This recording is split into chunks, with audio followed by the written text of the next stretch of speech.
السلام علیکم فرینڈز، امید ہے کہ آپ سب خیریت سے ہوں گے۔ آج میں آپ لوگوں کو بتانے والی ہوں پنیر کے کتنے زیادہ فائدے ہیں خواتین کے لیے، تو آپ لوگ سن کر خود حیران رہ جائیں گے۔ ویڈیو کو لازمی اینڈ تک دیکھیں تاکہ آپ لوگ ان کے فائدوں کو جان سکیں۔ تو بہت ساری خواتین ہوتی ہیں جو اپنے وزن کی وجہ سے بہت زیادہ پریشان ہوتی ہیں، اور بہت ساری ایسی غذاؤں کو وہ نظر انداز کر دیتی ہیں جو ان کی صحت کے لیے بہت زیادہ اہم ہوتی ہیں، کیونکہ ہمارے ہاں ایک عام غلط فہمی تصور کی جاتی ہے کہ جو بھی چیز دودھ یا مکھن سے بنی ہوتی ہے وہ وزن بڑھاتی ہے، اور یوں غذائیں جو ہوتی ہیں خزانہ جو بہترین غذائیں ہوتی ہیں ان کو عام سمجھ کر چھوڑ دیا جاتا ہے۔ اگر خود کو پنیر کھانے سے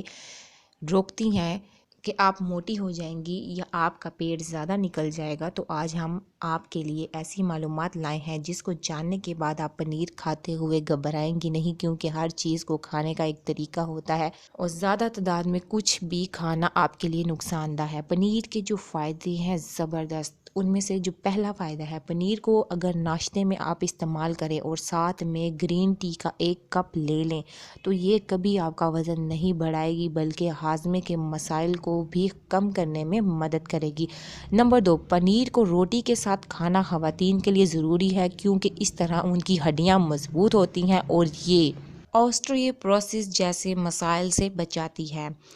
اور تیسرا فائدہ یہ ہے، حمل کے بعد آپ کا جسم سست ہو جاتا ہے، کمر اور گھٹنوں کا درد بڑھنے لگتا ہے، ایسے میں پنیر آپ کی اندرونی و بیرونی صحت کی حفاظت کا اہم ذریعہ ہے۔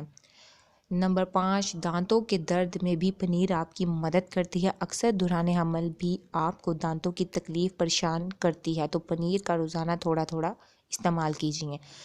نمبر 6 ہے، ماہواری کے دوران جسم میں بے چینی ہوتی ہے، جس کو ختم کرنے کے لیے پنیر کا 1 سلائس استعمال کریں کام کرتے وقت۔ نمبر 7 پر ہے، دودھ پلانے والی مائیں بھی اس کا استعمال کر اپنے بچوں کو صحت مند اور مضبوط بنا سکتی ہیں۔ تو فرینڈز، استعمال لازمی سن لیجیے آپ لوگوں نے اس کو کس طرح کرنا ہے۔ آپ چاہیں تو پنیر کو ڈبل روٹی کے ساتھ کھائیں، روٹی کے ساتھ یا سالن کے ساتھ یا چاولوں کے ساتھ یا کسی بھی طرح آپ کے لیے نقصان دہ نہیں ہے، لیکن اس کو رات کے وقت کھانے سے گریز کریں، کیونکہ یہ پیٹ میں گیس بناتی ہے